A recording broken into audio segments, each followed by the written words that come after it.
person who did the covers for the two books of mine, O Powerful Western Star and Foley's books, is named Anthony Holdsworth, and he wanted to paint my portrait too. Now, my portrait's been painted a number of times. I tell people they should have done it when I was younger and better looking. But he did what he could. And he did a very nice thing. And I sat for the portraits outside a little cafe. And he made one for me and one for him. He painted it twice. And mine hangs on our wall in our house. And I'm not that bad with, narcissism and things like that. It's okay, I can pass a mirror without, spending excessive time.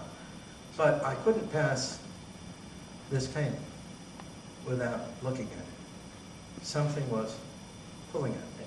I didn't know what it was. So I wrote this poem to find out. The poem is called Portrait at 60, written, alas, several years ago. And of course, the man that I'm talking about at the beginning of the poem is myself in the painting. Portrait at 60 for Anthony Holdsworth. This man looks out at me, eyes full of interest and perhaps suffering. Whatever he looks at registered on his face. It was not the actual circumstance the artist painted, me posed at ease, happy to be with an interesting friend, but something other, which only he saw, and which makes me look over and over again to see what it was. Is that me?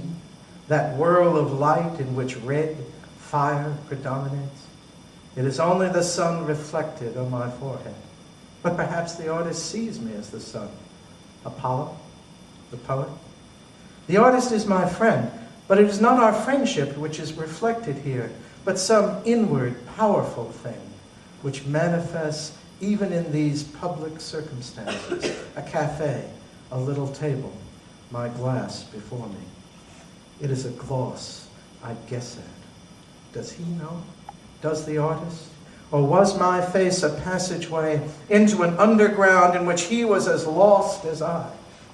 It is vivid life I look at with such intensity, and which looks back at me. Life neither in me nor in him, but something shared with the sun. Life all around, in my glass, in the lamppost behind me. Life insisting on its own facticity, its utter presence, so we cannot look away, but stare into this heart.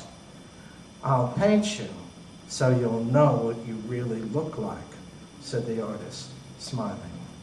What he painted was not what I really looked like, though everyone says it looks just like you, but something like the real, something like life itself, leaping and dancing.